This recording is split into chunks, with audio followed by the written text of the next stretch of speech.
இனி இவங்க ரேடியன்ஸில் அதிகாரிகளாக சேர்ந்து இந்த ஊரோட பாதுகாப்புக்கு துணை இருக்க போகிறாங்க. மணிவேல் பொறுமையாக எடுத்து கூற, எதிரிகளோட பாதுகாப்பு ஒன்றும் எங்களுக்கு தேவையில்லை.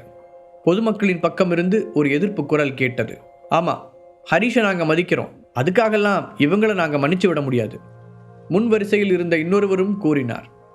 மணிவேல் ஐயா, என் பொண்ணுக்கு 17 வயசு தான் ஆகுது. இவங்களால் அவளுக்கு எந்த ஆபத்தும் வராதுன்னு உங்களால் உறுதியாக சொல்ல முடியுமா? ஒரு பெண்மணி கவலையுடன் அவரை கேட்டாள். அந்த மக்கள் மணிவேலின் வார்த்தைகளை நம்பவில்லை. மணி, நாமே இதை பற்றி உடனே ஹரிஷ் கிட்ட சொல்லக்கூடாது. அவன் என்ன பண்ணுறதுன்னு முடிவெடுக்கட்டும். பாலா ஒரு பெரும் மூச்சுடன் கூறினார். என்னதான் அவர்கள் பெரிய பதவிகளில் இருந்தாலும் ஊர் மக்களின் மனநிலையையும் கருத்தில் கொள்ள வேண்டும் என்பதில் அவர் உறுதியாக இருந்தார். அமைதி. மணிவேல் மீண்டும் ஒரு முறை கர்ஜித்தார். இதை கேட்டதும் கூட்டத்தின் சத்தம் அப்படியே அடங்கியது. தயவு செஞ்சு நான் சொல்கிறத கொஞ்சம் புரிஞ்சுக்கோங்க. அந்த 7 பேரும் அவங்க செஞ்சதுக்கு வருத்தப்பட்டு மன்னிப்பு கேட்டதோட இனிமே ஹரிஷுக்கும் இந்த ஊருக்கும் விசுவாசமாக இருக்கிறதா சத்தியம் பண்ணி கொடுத்துருக்காங்க. இதுக்கு மேலே அவங்க எந்த தப்பும் பண்ண மாட்டாங்க. அதுக்கு நான் உங்களுக்கு உத்தரவாதம் தரேன். மணிவேல் முடிந்தவரை நிதானமாக கூறினார். ஊர் மக்கள் இப்போதும் எதுவும் பேசாமல் அமைதியாக இருக்க, நான் இவ்வளோ சொன்னதுக்கு அப்புறமும் உங்களால் ஏற்றுக்க முடியலன்னா எங்களுக்கு 2 நாள் டைம் கொடுங்க.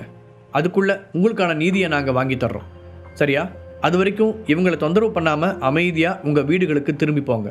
மணிவேல் உறுதியான குரலில் கூற, அதற்கு மேல் எதிர்த்து பேச முடியாத மக்கள் தங்களுக்குள் சலசலத்தபடி அங்கிருந்து கலைந்து சென்றனர்.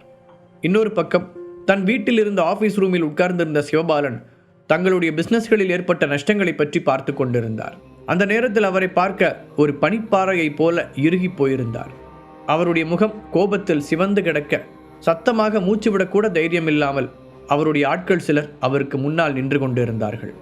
சிவபாலன் பேசுவதற்காக காத்திருந்த அவர்களின் முகம் முழுவதும் ஏற்கனவே பதட்டத்தில் நிறைந்திருந்தது. ரேடியன்ஸோட நிலைமை இப்போ எப்படி இருக்கு? திடீரென கடுமையான குரலில் அவர் கேட்க, மலையில் பிடிப்பட்ட கொள்ளைக்காரங்க ரேடியன்ஸால் பாதுகாக்கப்படுற விஷயத்த ஊர் மக்கள் கிட்ட பரப்ப சொல்லி நம்ம ஆளுங்க சில பேர் ஏற்கனவே அனுப்பி விட்டுட்டேன்.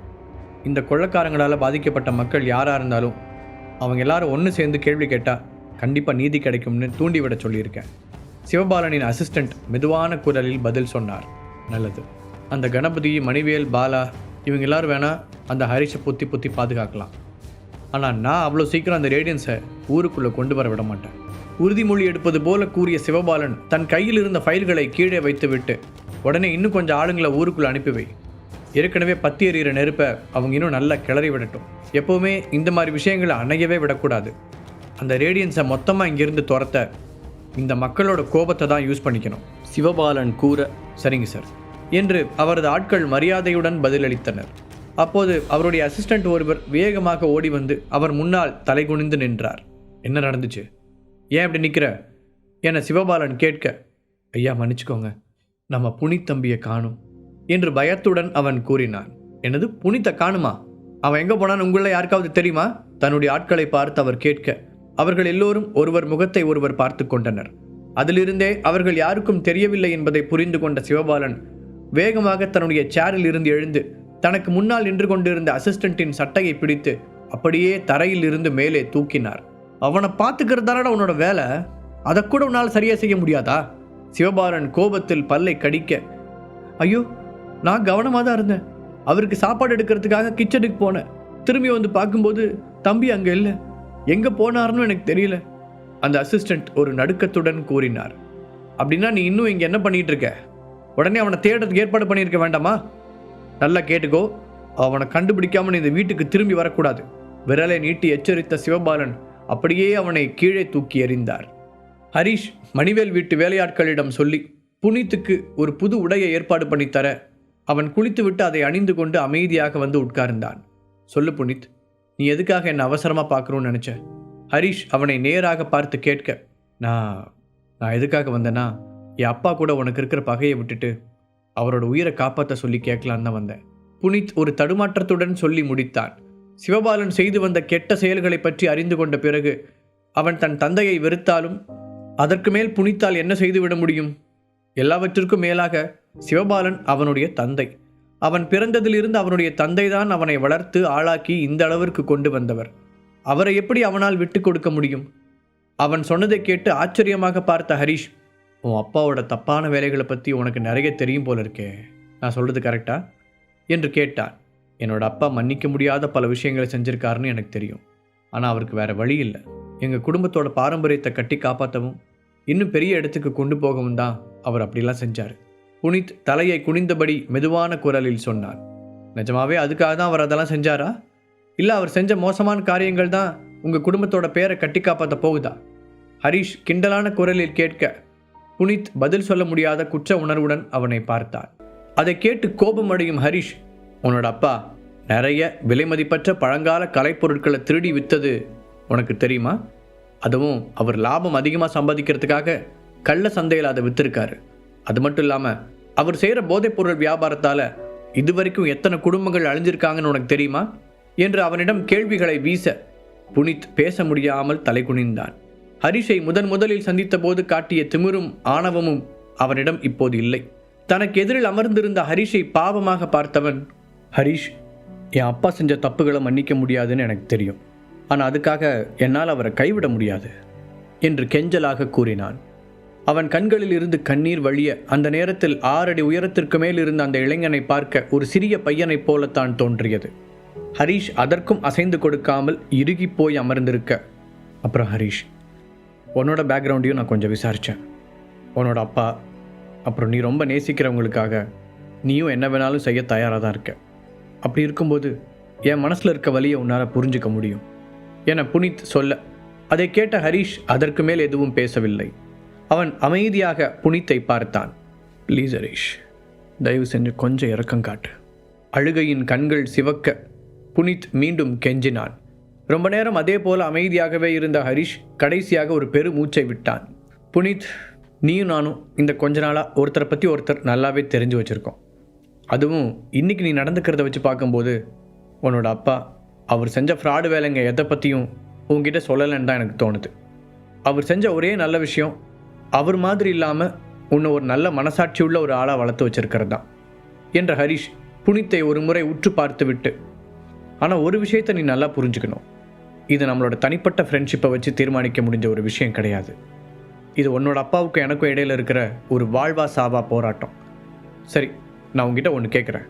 இப்போ கூட அவர் செஞ்ச தப்புக்காக நீ தான் வருந்தி மன்னிப்பு கேட்குற. அவர் அதையெல்லாம் நினச்சி ஃபீல் பண்ணுறாருன்னு உனக்கு தோணுதா? அவரே தான் செய்கிறதெல்லாம் தப்புன்னு இன்னும் உணராதப்போ நான் எதை வச்சு அவரை மன்னிக்கிறது? ஹரிஷ் ஒவ்வொரு கேள்வியாய் முன்வைக்க புனித் திகைத்து போனான். இந்த நிலையில் இனி பேச்சுவார்த்தைக்கு இடமில்லை என்பதை அவன் புரிந்து கொண்டான். புனித், நீ வீட்டுக்கு போய் உன் அப்பாவோட டைம் ஸ்பெண்ட் பண்ணு. இனி அவரோடு இருக்க ஒவ்வொரு நாளையும் நீ நல்லா என்ஜாய் பண்ணு. ஏன்னா அவர் தொடர்ந்து செஞ்சுட்டு வர குற்றங்களால் எப்போ வேணாலும் என்ன வேணாலும் நடக்கலாம். அப்புறம் உனக்காக நான் ஒரே ஒரு ப்ராமிஸ் மட்டும் பண்ணித்தர முடியும். உன் அப்பாவை தவிர உன் குடும்பத்தில் இருக்கிற யாரையும் நான் எதுவும் செய்ய போகிறதில்ல. ஹரிஷ் உணர்ச்சியற்ற குரலில் சொல்ல, இப்போது புனித் எதுவும் பேசாமல் அமைதியாக உட்கார்ந்திருந்தான். அந்த கட்டிடம் ஒரு மலை பிரதேசத்தில் அமைந்திருந்தது. அதை சுற்றியிருந்த ஒவ்வொரு மலை சிகரமும் வானத்தை நோக்கி உயர்ந்த கண்களை கவரும் வண்ணத்தில் காட்சியளித்தது. அப்படியான இடத்தில்தான் சென்ட்ரல் ஹீலிங் அகாடமியின் தலைமையகம் அமைந்திருந்தது. பொதுவாக அந்த இடம் பொதுமக்களுக்கு பிரமிப்பை ஏற்படுத்தும் வகையில் இருந்து வந்தது. ஆனால் இந்த நேரத்தில் அதை பார்க்க இரத்தம் நிறைந்த கொடூரமான போர்க்களமாக காட்சியளித்தது. டெவில் கேங்கின் திடீர் அட்டாக் காரணமாக நிறைய பேர் காயமடைந்திருக்க அந்த கட்டிடமும் பெரும் சேதத்திற்கு உள்ளாகியிருந்தது. இப்போது டெவில் கேங்கின் படை சுற்றிலும் நின்றிருக்க அதை தாண்டி ஒரு கொசுவால் கூட உள்ளே செல்ல முடியாது. மற்ற காலேஜில் இருந்து இன்னும் சப்போர்ட்டுக்கு ஆளுங்க வரலையா கேட்ட உத்தரனின் கையில் ஒரு பெரிய வாள் இருந்தது. அவனுடைய உடலின் எல்லா இடங்களிலும் ஆழமான காயம் இருக்க சில இடங்களில் எலும்புகள் கூட வெளியே தெரிந்தது. அவனது உடலில் இருந்து ரத்தம் வெளியேறாமல் தடுத்து நிறுத்தப்பட்டாலும் அவனுடைய உள் ஆற்றல் மிகவும் பலவீனமாகிவிட்டதால் தளர்ந்து போய் காட்சியளித்தான். இன்னும் இல்லை சார், சவுத்தில் இருக்கிற நேச்சுரல் மெடிசன் காலேஜிலிருந்து இன்னும் 2 மணி நேரத்தில் வந்துடுவாங்கன்னு இப்போ தான் தகவல் கிடைச்சது. அவனுடைய அசிஸ்டண்ட் மிகவும் மரியாதையுடன் பதில் சொன்னான். ஆமாம், அவங்க கொஞ்சம் சீக்கிரம் வந்தால் நல்லாயிருக்கும். உத்தரனின் குரலில் கொஞ்சம் நம்பிக்கை வந்தது. அவன் அங்கே திரும்பி வந்து முழுசாக ஒரு நாள் கடந்திருந்தது. அந்த ஒரு நாளில் மலைகளுக்கு நடுவில் அமைந்திருந்த நிலப்பரப்பை தங்களுக்கு சாதகமாக பயன்படுத்தி தங்கள் கோட்டையை பாதுகாக்க தன்னுடைய ஆட்களை துணிச்சலுடன் வழிநடத்தினான். கடைசியில் அவர்கள் பின்வாங்க வேண்டிய கட்டாயம் ஏற்பட்டாலும் அவனுடைய பல்வேறு போர் திட்டங்கள் காரணமாக டெவில் கேங்கின் படைகளுக்கும் நிறைய சேதம் ஏற்பட்டது. அப்புறம் சார், என்கிட்ட ஒரு மோசமான நியூஸ் இருக்குது. அது எப்படி உங்ககிட்ட சொல்கிறதுன்னு எனக்கு தெரியல. நம்மளோட ஹெட் ஆஃபீஸ் ரூமில் பாதுகாப்பாக வச்சுருந்த ஹெர்பல்ஸ் அப்புறம் டேப்லெட்ஸ் எல்லாத்தையும் நாம் பயன்படுத்தியாச்சு. அங்கிருந்த இன்னொருவன் தயங்கி கொண்டே சொன்னான், என்ன, நம்மக்கிட்ட இருந்த பொருட்கள் இவ்வளோ சீக்கிரமாக தீர்ந்துருச்சா? உத்தரன் அதிர்ச்சியுடன் கேட்டான். அந்த நபர் பதில் சொல்வதற்கு முன் ஒரு பெரிய ஹாரன் சவுண்டு கேட்டது. அதை கேட்டவுடன் உத்தரனின் ரியாக்ஷன் மொத்தமாக மாறியது. டெவில் கேங் அவர்களை மீண்டும் அட்டாக் செய்ய போகிறது என்பதற்கான சிக்னல் அது. அதே நேரத்தில் சிவகங்கையில் இருந்த அந்த ஹாஸ்பிட்டலின் வராண்டாவில் யமுனாவின் ரூமிற்கு வெளியே நின்ற மணிவேலிடம் ஒரு டேப்லெட்டை கொடுத்தான் ஹரீஷ். நிஜமாவே இது சிஸ்டம் கிளினிக் டேப்லெட் தானா? கேட்கும் போதே சந்தோஷத்தில் மணிவேலின் குரல் நடுங்கியது. நேற்று ரேடியன்ஸுக்கான கட்டுமான தளத்தில் ஏற்பட்ட சச்சரவை தீர்த்த சிறிது நேரத்திலேயே அவர் வீடு திரும்பியிருந்தார். அப்போது அவருடைய டேப்லெட் ரூம் மொத்தமாக கருகி கிடந்த சூழலை பார்த்தவர் முதலில் மிகவும் கோபமடைந்தார். ஆனால் தன் வீட்டு வேலையாட்களிடமிருந்து முழு கதையையும் தெரிந்து கொண்ட பிறகு கிருபாவை நன்றாக திட்டிவிட்டு இருந்தார். இருந்தாலும் இப்போது யமுனாவிற்கான டேப்லெட்டை ஹரிஷால் தயாரிக்க முடியுமா என்ற கேள்வி அவருக்கு இருந்தது. ஆனால் அடுத்த நாள் காலையிலேயே ஹாஸ்பிட்டலுக்கு வந்த ஹரிஷ் அவனுடைய கையில் ஒரு டேப்லெட்டை கொடுக்கவும் அவரால் அதை நம்பவே முடியவில்லை. அப்பா, என்ன யோசிச்சுக்கிட்டே நிற்கிறீங்க? ஃபர்ஸ்ட் இந்த டேப்லெட்டை கொண்டு போய் அவங்களுக்கு கொடுங்க. ஹரிஷ் அவருடைய தோளில் தட்டி நினைவுபடுத்தினான். அவன் நேற்று இரவு முழுவதும் இந்த டேப்லெட்டை தயாரிப்பதற்காக கொஞ்சம் கூட தூக்கமின்றி விழித்தே இருந்தான். நிறைய தோல்விகளுக்கு பிறகுதான் கடைசியாக அவனால் அந்த டேப்லெட்டை வெற்றிகரமாக தயாரிக்க முடிந்தது. ரொம்ப தேங்க்ஸ் ஹரிஷ். யமுனாவோட உயிரை காப்பாற்ற போகிறதுக்கு நான் உனக்கு எவ்வளோ நன்றி சொன்னாலும் பத்தாது என்று அவர் கண் கலங்க கூற ஹரிஷ் ஆறுதலாக அவரை பார்த்து புன்னகைத்தான். அதன் பின்பு மணிவேல் வேகமாக யமுனாவை பார்த்து கொள்ளும் அந்த நர்ஸை தேடிச் சென்றார். ராத்திரி முழுவதும் தூங்காததால் டயர்டாக தெரிந்த ஹரிஷ் அங்கிருந்த பெஞ்சில் அமர்ந்தான். நிறைய தோல்விகளுக்கு பிறகுதான் கடைசியாக அவனால் அந்த டேப்லெட்டை வெற்றிகரமாக தயாரிக்க முடிந்தது. ரொம்ப தேங்க்ஸ் ஹரிஷ். யமுனாவோட உயிரை காப்பாற்ற போகிறதுக்கு நான் உனக்கு எவ்வளோ நன்றி சொன்னாலும் பத்தாது என்று அவர் கண் கலங்க கூற ஹரிஷ் ஆறுதலாக அவரை பார்த்து புன்னகைத்தான். அதன் பின்பு மணிவேல் வேகமாக யமுனாவை பார்த்து கொள்ளும் அந்த நர்ஸை தேடிச் சென்றார். ராத்திரி முழுவதும் தூங்காததால் டயர்டாக தெரிந்த ஹரிஷ் அங்கிருந்த பெஞ்சில் அமர்ந்தான். கண்களை மூடி சுவரில் சாய்ந்தவன் அமைதியாக காத்திருக்க தொடங்கினான். ரொம்ப தேங்க்ஸ் ஹரிஷ். அவன் பக்கத்தில் வந்து நின்ற ஷோபா சொல்ல, நாம் எல்லாரும் ஒரே ஃபேமிலி, அதனால் நீ எனக்கு தேங்க்ஸ் சொல்ல வேண்டிய அவசியம் இல்லை. ஹரிஷ் கண்களை திறக்காமலேயே பதிலளித்தான். அதை கேட்ட ஷோபாவின் முகத்தில் ஒரு நெகிழ்ச்சி தெரிந்தது. அப்போது அவர்கள் பக்கத்தில் ஒரு காலடி சத்தம் கேட்க தன் ஆட்கள் பின்தொடர அங்கே வந்தாள் மாலதி. இது யமுனாவோட ரூமானு நான் தெரிஞ்சுக்கலாமா என்று கேட்டாள். அவளிடம் ஒரு வினோதமான கம்பீரம் தெரிந்தது. யார் நீங்க? ஷோபா புரியாமல் அவளை பார்க்க, நீ மணிவேலோட பொண்ணுன்னு நினைக்கிறேன், கரெக்டா என்றாள் மாலதி. ஷோபா தலையை அசைக்க, ஆமா, உனக்கு கல்யாணம் இன்னும் ஆகலன்னு தானே கேள்விப்பட்டேன். அப்படின்னா உன் பக்கத்தில் நிற்கிற இது யாரு? மாலதி கேள்விக்குறியுடன் புருவங்களை உயர்த்த, முதல்ல இன்னும் நீங்கள் யாருன்னு சொல்லவே இல்லை. அப்புறம் இந்த ஃப்ளோரில் அவுட்டர்ஸ் யாருக்கும் பெர்மிஷன் இல்லைங்கிற போர்டு இருக்கிறத நீங்கள் பார்க்கலையா? மாலதியை நேராக பார்த்த ஹரிஷ் கேட்டான். உனக்கு என்ன தைரியம்? நீ யார்கிட்ட பேசுகிறன்னு தெரியுமா? அவளின் பின்னால் நின்றவன் வேகமாக ஹரிஷை நோக்கி ஒரு அடி எடுத்து வைத்தான். அவர்களை தடுத்த மாலதி, தம்பி, நீ யாருன்னு உன்னோட பேரை தான் கேட்டேன். தன்னுடைய ஆட்களை கண்டு கொஞ்சம் கூட பயப்படாமல் நின்றிருந்த ஹரிஷை பார்த்து லேசான புன்னகையுடன் கூறினாள் மாலதி. என்னோட பேர் ஹரிஷ். அவன் இயல்பாக கூற, ஹரிஷா? ரேடியன்ஸ் கூட போய் கொள்ளக்காரங்களை அடக்கின ஆள். தங்களுக்குள் முணுமுணுத்த ஆட்கள், அப்படின்னா இவன் இவ்வளோ தைரியமாக இருக்கிறதுல ஆச்சரியம் எதுவும் இல்லை என்று நினைத்தனர். இப்போது ஹரிஷின் பெயர் அந்த ஊர் முழுவதும் பிரபலமான ஒன்றாக இருந்தது. அவன் கணபதிக்கு டேப்லெட் கொடுத்து காப்பாற்றியது தொடங்கி கொள்ளைக்காரர்களை பிடித்தது வரை தினமும் அவனை பற்றி ஒவ்வொரு கதை ஊர் மக்களிடையே பேசப்பட்டது. ஓ, அப்போ நீ தான் அந்த ரேடியன்ஸோட மெம்பர்ஸை ஒன்று சேர்த்து அவ்வளோ பெரிய சாகசத்தை செஞ்ச ஆளா? மாலதி ஆச்சரியத்துடன் கேட்க ஹரிஷ் அதற்கு எந்த ரியாக்ஷனும் காட்டாமல் நின்றான். அதுவரை அவர்கள் பேசுவதை அமைதியாக கவனித்துக் கொண்டிருந்த ஷோபா திடீரென புருவத்தை சுருக்கி ஏதோ யோசனை செய்தாள். பின்பு மாலதியை பார்த்தவள், நீங்கள் அந்த ஈஸ்வரன் ஃபேமிலியோட பொண்ணு தானே? உங்கள் பேர் கூட மாலதி ஈஸ்வரன்னு நினைக்கிறேன் என்றாள். அதை கேட்டவுடன் முகம் மலர்ந்த மாலதி, பரவாயில்லையே, உனக்கு நல்ல பார்வை இருக்கு, நீ உண்மையிலேயே உங்கள் அப்பா மாதிரி தான் அப்படிங்கிறத இப்போ நான் ஏற்றுக்கிறேன் என்று பாராட்டினாள்.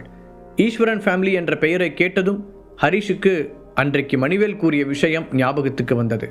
அன்றைக்கி லேப் டெஸ்ட் ரிசல்ட் வந்தப்போ விஷம் கொடுத்தது இவங்க ஃபேமிலியை சேர்ந்தவங்களா இருக்கலாம் தானே அப்பா சந்தேகப்பட்டார். இங்கேருந்து கோபமாக வேற கிளம்பி போனார். அதுக்கப்புறம் என்ன நடந்துச்சுன்னு சரியாக தெரியல.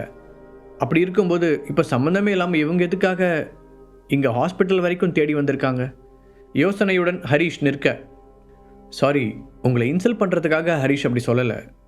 நிஜமாவே நீங்கள் யாருன்னு எங்களுக்கு சரியாக தெரியல என்று ஷோபா மன்னிப்பு கேட்கும் விதமாக கூறினாள். மாலதியை அவள் நேரில் அதிகமாக பார்த்ததில்லை என்றாலும் அவளை பற்றிய நிறைய விஷயங்களை கேள்விப்பட்டிருந்தாள். அதனால் அதற்கான மரியாதையை அவள் கொடுத்தாள். 30 வருஷங்களுக்கு மேலாக அந்த ஊரில் ஈஸ்வரன் குடும்பம் செல்வாக்குடன் வாழ்ந்து வந்தது. இந்த குடும்பத்தின் வளர்ச்சிக்கு மிகப்பெரிய உறுதுணையாக இருந்தது இந்த பெண் மாலதிதான். அப்படி இருக்கும்போது திடீரென வெளியில் தெரியாத சில காரணங்களுக்காக மாலதி தன் குடும்பத்துடன் உறவை துண்டித்து கொண்டாள். அதன் காரணமாக சில வருடங்கள் தனியாக வாழ்ந்தவள் அப்போதும் சொந்தமாக தொழில் தொடங்கி அதில் வெற்றி பெற அவளது குடும்பம் மீண்டும் அவளை வரவேற்று தங்களுடன் சேர்த்து கொண்டனர். அப்போதிருந்தே அந்த குடும்பத்தில் மாலதியின் பெயர் தனித்து அறியப்பட்டது.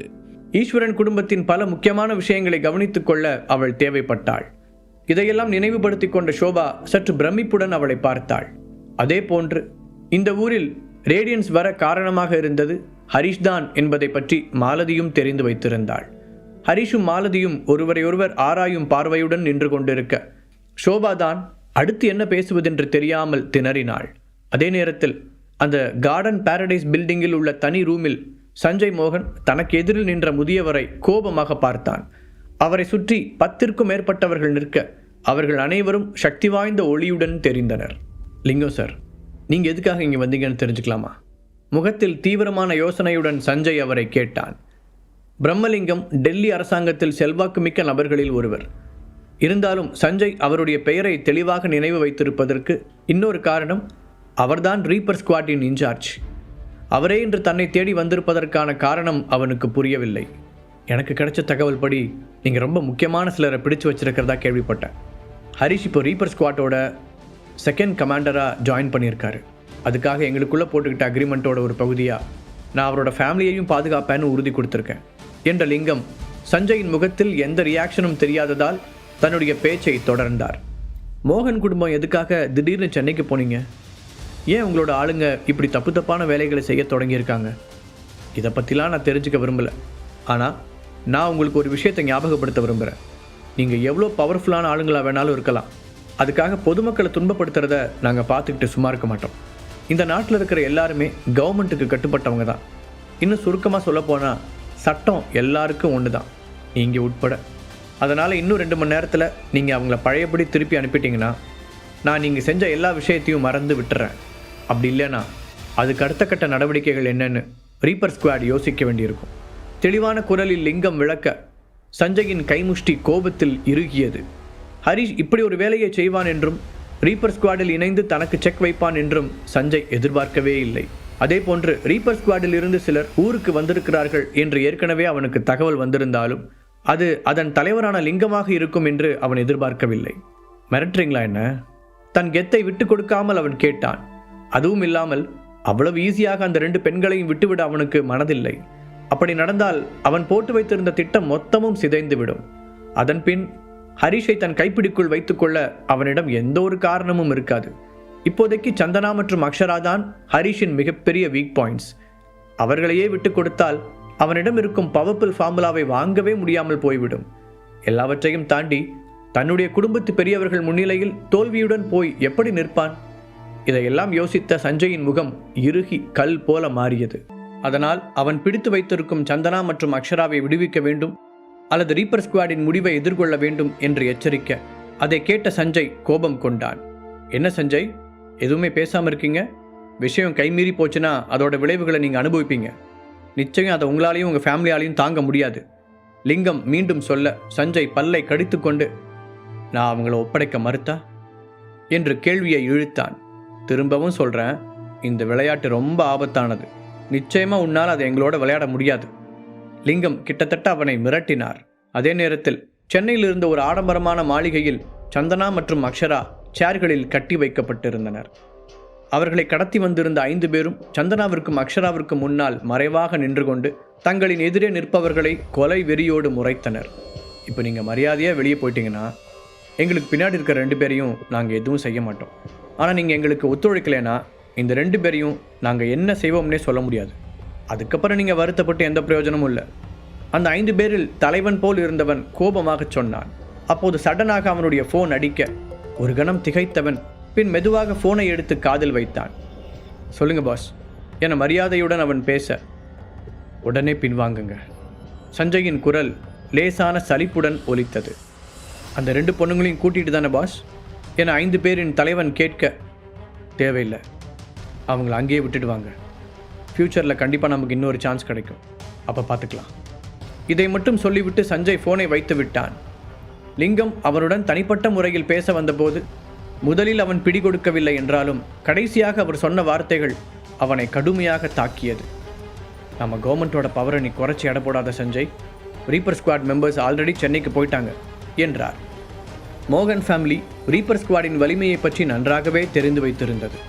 அவர்கள் நேரடியாக களத்தில் இறங்கினால் சஞ்சய் மட்டுமல்ல, எவ்வளவு பெரிய கொம்பனாலும் ரொம்ப நேரம் தாக்குப்பிடிக்க முடியாது. அதனால் இப்போதைக்கு தங்களுடைய வாழ்க்கையை இழப்பதற்கு பதிலாக வேறொரு வழியில் ஹரிஷை மடக்கலாம் என்று முடிவு செய்தான். இதனால்தான் வேறு வழியில்லாமல் தன் ஆட்களை பின்வாங்கச் சொன்னான். ஃபோனை வைத்த 5 பேரின் தலைவன் எதிரில் இருந்தவர்களை ஒவ்வொருவராக உன்னிப்பாக பார்த்தான். பின்பு தன்னுடைய டீமை திரும்பி பார்த்தவன், நாம் இப்போ பின்வாங்கியாகணும் என்று உத்தரவிட மற்ற 4 பேரும் அதிர்ச்சியுடன் அவனை பார்த்தனர். மேலெடுத்து உத்தரவு என்று மட்டும் சொன்னவன் 4 பேரையும் பார்த்து கண் சிமிட்ட கைகளில் துப்பாக்கியை நீட்டியபடி கவனத்துடன் பின் கதவை நோக்கி நகர்ந்தவர்கள் கண்ணிமைக்கும் நேரத்தில் வெவ்வேறு திசைகளில் தப்பி ஓடி ரீப்பர் ஸ்குவாடின் பார்வையில் இருந்து மறைந்தனர். ரீப்பர் ஸ்குவாடின் ஆட்களும் அவர்களை பிடிப்பதற்கெல்லாம் பெரிதாக ஆர்வம் காட்டவில்லை. மிஸ்ஸஸ் சஞ்சனா, மிஸ் அக்ஷரா, நீங்கள் 2 பேரும் நல்லா இருக்கீங்களா? உங்களுக்கு வேற எந்த பிரச்சனையும் இல்லையே? நாங்கள் கவர்மெண்ட்டை சேர்ந்தவங்க, அதனால் நீங்கள் இப்போ ரொம்ப பாதுகாப்பாக இருக்கீங்க. லிங்கத்தால் நியமிக்கப்பட்ட அந்த டீமின் தலைவன் அவர்களிடம் அமைதியாக கேட்டான். உங்கள் 2 பேரையும் காப்பாற்றுறதுக்கு ஹரிஷ் சார் தான் எங்களுக்கு ஆர்டர் போட்டார். லிங்கம் கூறியது போலவே அவன் சொல்ல, ஹரிஷா, நீங்கள் என்னோட ஹஸ்பண்டை பற்றி சொல்கிறீங்களா? சந்தனா ஒருவித சந்தேகத்துடன் கேட்டாள். அவர்கள் சொன்னது தன் காதில் சரியாக விழவில்லை என்றுதான் அவள் முதலில் நினைத்தாள். ஹரிஷ் ஒரு பெரிய கம்பெனியின் சக்தி வாய்ந்த CEO என்ற உண்மை அவளுக்கு தெரிந்திருந்தாலும் டெல்லி அரசாங்கத்திற்கும் அவனுக்கும் எந்த தொடர்பும் இருப்பதாக அவள் இதுவரை கேள்விப்பட்டதில்லை. அதனால்தான் அவளால் அவர்கள் சொன்னதை உடனே புரிந்து கொள்ள முடியவில்லை. நீங்க சொல்றது உண்மைதானா? அக்ஷராவும் அதே ஆச்சரியத்துடன் கேட்டாள். எஸ் மேம், உண்மையாவே ஹரிஷ் சார் தான் உங்களை காப்பாற்ற சொல்லி எங்ககிட்ட கேட்டாரு. இப்போ உங்க 2 பேரையும் எங்க கொண்டு போய் விடணும்னு நீங்க கொஞ்சம் சொல்றீங்களா? அந்த டீமின் ஹெட் மரியாதையுடன் கேட்டான். பயப்படாதீங்க, ஹரிஷ் சார் சென்னைக்கு திரும்ப வரைக்கும் நீங்கள் எங்கே இருந்தாலும் நாங்கள் உங்களை பாதுகாப்பாக பார்த்துக்குவோம் என்று அவன் மேலும் விளக்க சந்தனாவின் முகத்தில் ஒரு நிம்மதி தெரிந்தது. அந்த ஹாஸ்பிட்டலில் இருந்த நர்ஸுடன் பேசிய மணிவேல் ஹரிஷ் கொடுத்த டேப்லெட்டை யமுனாவிற்கு தர ஏற்பாடு செய்திருந்தார்.